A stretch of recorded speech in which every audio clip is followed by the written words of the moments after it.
When you choose safety, is it because you're fearful or maybe because you're just freaking smart?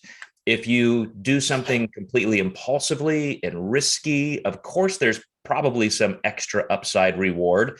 But how many times has that gotten us killed? Really, what we need to know if we're coaching people is that your client definitely needs to be cognizant of what the risks are for them and their risk tolerance. I almost try to talk people out of things as a way to show them the gravity of the decision they're about to make. You give up a lot. There are sacrifices in time and pain and resources and discipline and attention that you have to understand are going to change the course of your life. If we're choosing safety, are we really reinforcing fear?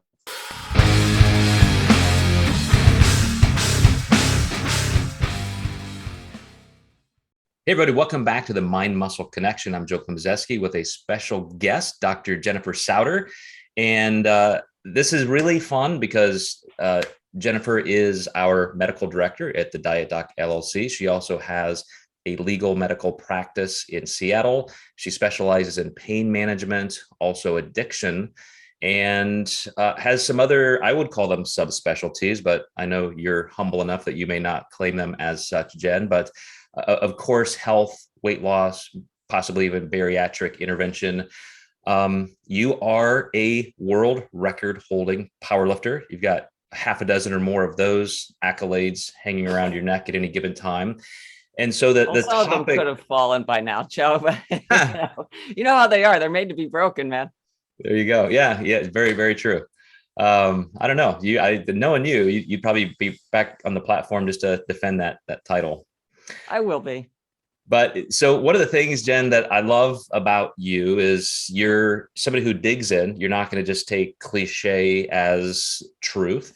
And I had posted a quote, as I often do in my coach's clinic posts, that something to the effect that safety and fear are opposites. That every time you choose safety, you reinforce fear. And you said maybe not. Maybe that's not exactly how that works, but Tyler and I, in the course of our Mind Muscle Connection podcast, we no matter how far we try to create diversity and get into some great tangents, it seems like we always come back to these deep topics of decision making and critical thinking. And this is one of those that I think is so just deeply historically, evolutionarily anthropologic in that when you choose safety, is it because you're fearful or maybe because you're just freaking smart? If you do something completely impulsively and risky, of course, there's probably some extra upside reward. But how many times has that gotten us killed in our past? Or so it is a very, very tough question. Where do you come down? We talk to a community of very aggressive health enthusiasts, hardcore lifters, physique sport people, performance sport athletes. And these are people known for going for it, for doing the hardest things, for risking it all for glory. So it's an interesting dichotomy that you bring to the table because you literally hold world records in powerlifting, but you're also disciplined enough to go through a rigorous academic pursuit, becoming a physician. That takes incredible, I would say, kind of a delicate dance between safety and risking things. That's not easy to even start down that journey. So go ahead and unload on me. Tell me why you did not like that quote and where we need to go. I'm not sure if I don't like it. So this is so me. You posted this, and I read your, coach's clinic posts weekly, and the quote is, quote, "Every time we choose safety, comma, we reinforce fear," unquote. And it's Sherry Huber. And me being the dork that I am, I screenshotted that, right? And just kept that on my desktop and just let that thing just kind of sit in there. Because there was something, when I read that right away, it just rubbed me wrong. That's one of those quotes. And quotes are really interesting things because they grab us. They're little mental teases. I think of quotes like that as being a worm on a hook that is dangled in front of us. Are we going to bite on that? It looks that quote looks kind of tasty. And if you're someone who's of my mindset, your mindset, the mindset of people who are physique sport athletes, strength athletes, performance athletes, people who are trying, doing ultra marathons, people who are doing incredible road racing on cycles, bodybuilders, power lifters, Olympic athletes, swimmers, you name it. People who are competitive athletes, they'll look at that quote and they're going to bite on that, because that reinforces, with a reinforcement there is your own cognitive biases, in fact. So if you think that by choosing safety, you're reinforcing fear, that you should always be on that edge and stuff, you're buying into your own cognitive bias. So really what we need to know if we're coaching people, and this is obviously for you and the listeners who are physique sport coaches, strength coaches, is that your client definitely needs to be cognizant of what the risks are for them and their risk tolerance. So, I mean, first, you want to explore that with your clients, right, Joe? In other words, identify what's their why behind, let's say you have someone comes to you and they want to compete. They want to do their first bodybuilding competition, and you want to get to know them, right? So you probably explore certain domains, and I'm going to let you tell me, but my guess is that you probably start with asking for their why. And then as you're working with that client and they're really seriously wanting to compete, you're probably, because I've heard you say this a lot, you're probably educating them about the things that could go wrong and the challenges, and probably assessing the fear factor or the resistance or other probable cognitive responses of that client. Tell me a little bit more about that side of it. Well, you're exactly right. I almost try to talk people out of things as a way to show them the gravity of the decision they're about to make. And whether it's an Olympic athlete, as you said, that I may work with, or a performance or a physique athlete, you give up a lot. There are sacrifices in time and pain and resources and discipline and attention that you have to understand are going to change the course of your life. It's the lost opportunity cost from doing other things. And so, is this pursuit really for me? And I think I learned this. I should make sure I've got the citation correct. There's a professor who is touted as the greatest ADD, ADHD expert, teaches out in Massachusetts, I believe, at a Worcester campus. And he's said this so succinctly. I swear this is just my new foundational mantra for all of science. It's rarely either or, it's how and when. And so for a pursuit like this, where there could be very, very high risk, again, to just your personal life, other professional endeavors you could engage in, but you're not as that lost opportunity to do this new thing. Is this the right time? Is this the right method? Are you mentioned, taking an inventory, counting the cost, can I do this right now? Does it make sense for me? What's the highest level of reward possible? And what's the lowest risk? Speaking of cognitive bias, I tend to, as an optimist, when it deals with me, personally, here's a bias on top of a bias. I never think the worst thing's possibly going to happen. I always think the best thing's obviously going to happen, because that's what I want. And so, since I know that personally as a pitfall, I'm much more cognizant to lay that out to people I'm going to work with, because I want them to know before we dive in head first, I can help you get there. We can do this, but are you ready? Are you sure you have what it takes and it's really what you want? And I've got some kind of cradle to grave examples of that, but just as a direct answer to your question, I do take that seriously when I'm working with others, to say, let's really look at these risks versus reward, because when we step further and further and further away from safety into risk, things can happen. Right. So that's one of those things about that quote. If we're choosing safety, are we really reinforcing fear? And this is why I think not. When we look at our nervous systems and how they evolved since we were little single-celled organisms down in the muck, our oldest systems are the sympathetic system. And for people who don't know what that means, that's your very basic fight and flight, freeze, faint system. So I think most people are generally aware of what that means. It is survival based. So your body is set up at its lowest, most basic level, what we might call, quote unquote, the lizard brain, is to detect threat. And threat detection is our survival. We as humans have developed and evolved into what we are, good, bad, or indifferent, in large part because we were the ones who had the better threat detectors. So when we were out in the bush and we heard a noise, we didn't have to sort of sit there and get all really interested and curious about, well, was that a lion? Well, maybe it was, no, you just got the heck out of there, right? You heard something behind you, you got the heck gone, and you got yourself to safety. And then you figured out what it was. Is it going to eat me, or am I going to eat it? But those who dawdled and pondered on the plains, thousands of years ago, probably didn't last very long. So that has left us with a really excellent, very basic system. And our parasympathetic system developed on top of that.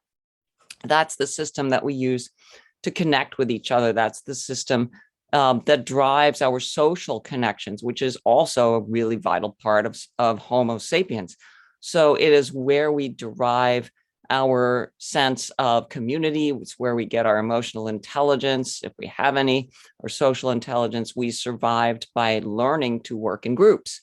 We were not the strongest. We were not even necessarily the fittest or the smartest, but we definitely had the ability to work in groups, and we developed language to express that. So parasympathetic nervous system balances our sympathetic nervous system. So that's the uppers and the downers. Most of the general causes of disease today, as we're finding, and you can look at some really fascinating mitochondrial research done through NIH by a scientist named Robert Navio, who's just phenomenal. What we are understanding is obviously the mitochondria are the powerhouses of our cells, and they regulate our energy metabolism. They regulate our healing cycles too. And if there is an excess of sympathetic tone and a lack of parasympathetic tone, so if our nervous system is out of balance, then that promotes inflammation, and it promotes healing cycle breakdown. So it prevents the mitochondria from completing their healing cycles. And it may be the key to the persistence of chronic disease in modern society. That's getting into a really big topic, but let's pull this back down now. Let's just get this out of the sky and bring it back down to what does that mean with your coaching relationship with your client? You need to choose safety. When your clients choose you, they're also choosing safety, because this experience they're going to go through, you've clearly outlined, it's going to be one of the most dramatically life-changing events that they go through. And whether it's good stress or bad stress, it doesn't matter, it's stress. And if their nervous systems are overly stimulated on the sympathetic side, what do you think that's going to do to their ability to sleep, to recover from the workouts, to grow, to lose fat when they need to gain muscle when they need to be mentally where they need to be. So you as the coach need to be that source of safety. You're the place that is the refuge. You need to be able to tap into their parasympathetic nervous system through your social skills. You need to be the safe space for these people. Well, first, just, talking neurophysiology, you're making me a little weak in the knees. So I like being up there in the sky. The expression of what you're describing, a hypersympathetic nervous system model, expresses itself as anxiety. You see those people who are just like go, go, go, frantic, chaotic, and probably impulsive. And I'm going to say also, not just from the coach's perspective, because that's so beautifully said. I mean, that's gold in terms of what we're describing today, is you being the adult in the room, the coach, the person who is supposed to have the academic and experiential framework through which people can be, as you said, safe, not just progressive, but safe. I look at that also from the performer perspective. When I decided in my career as a bodybuilder that it would help me to really work on strength, and yet as an orthopedic physical therapist, I know that myself in the gym can't always three-dimensionally, outside of my own interoception, see what I'm doing wrong, see what I need to do right. So I hired a powerlifting coach.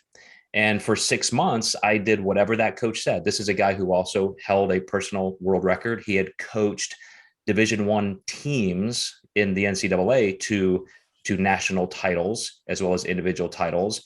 So I also, as somebody like the bull in the china shop who wants more, I hired a good coach to make sure I didn't kill myself, break my back, or just not achieve those goals. I wanted to really see what somebody else's perspective had.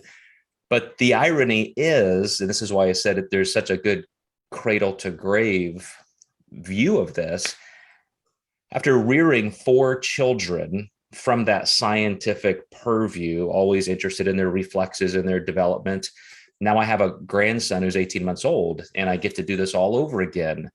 And I mean, that's my role. I'm like, first and foremost, do not let this child die. And as he's trying to run up the stairs and doesn't realize he could fall back and break his neck, just the other night in our driveway with other family members present, and he's not sprinting yet as an 18-month-old.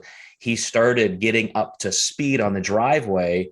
No sooner did I say, don't let him run, than he fell down and put his tooth through his lip, but again, how do you learn unless you do that? Now he knows the sympathetic nervous system is getting conditioned to say, okay, bad strategy. Maybe I should slow down. Maybe I need to brace.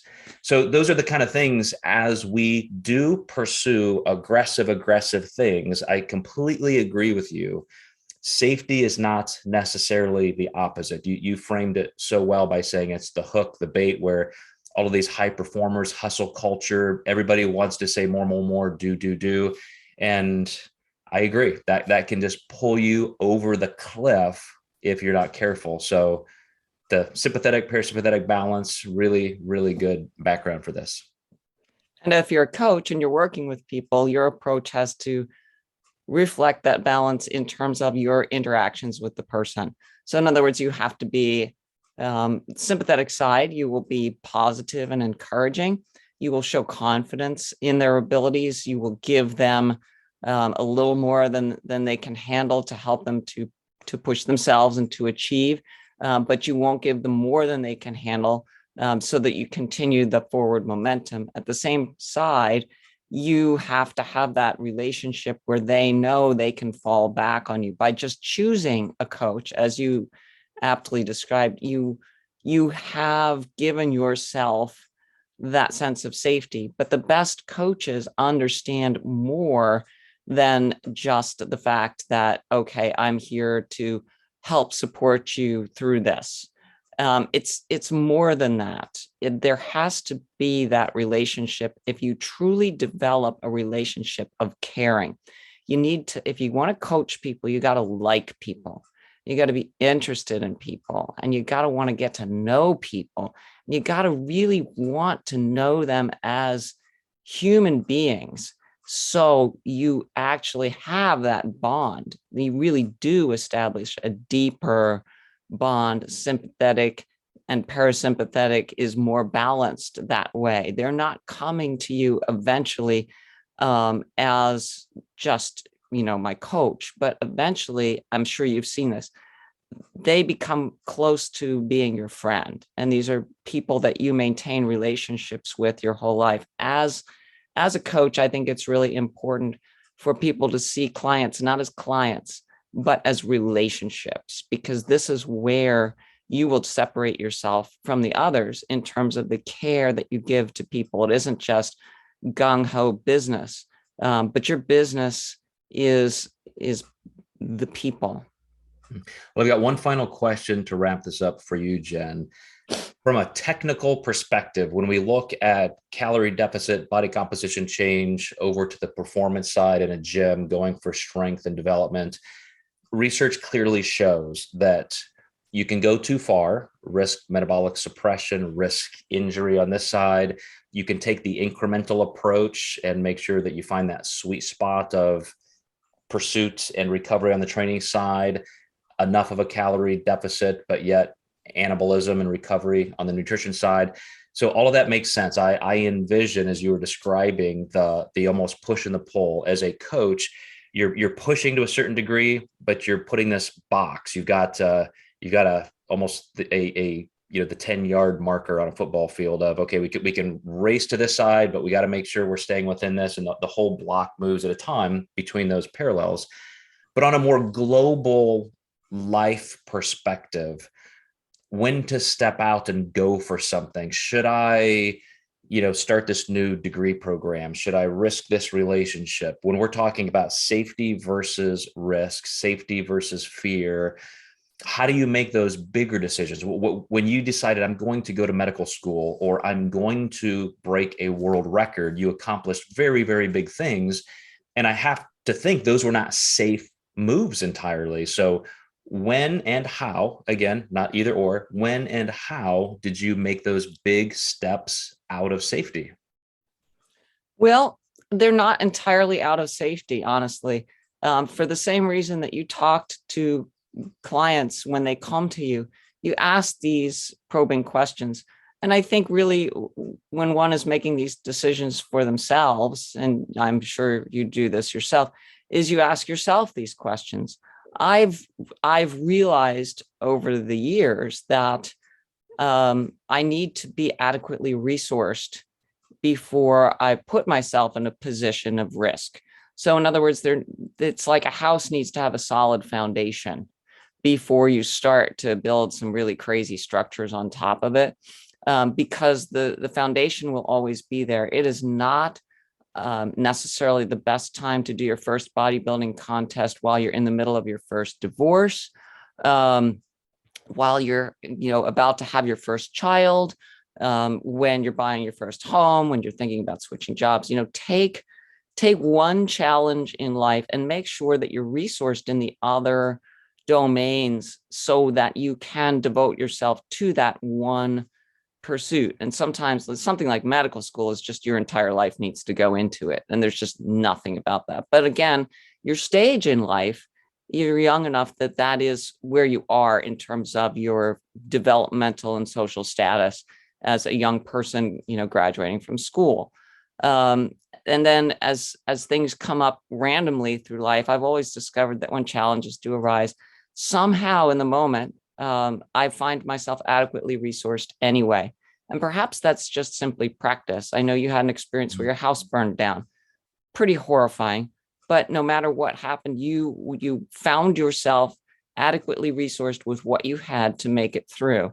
And those are really big decisions. But I think when we make incremental ones, we want to try and see if we have a foundation in place first in order to really reach those goals. And if it's not right, it might be that you're not stopping the goal, but maybe you need to postpone it a little bit, and get a few things, lined up. There's always another competition.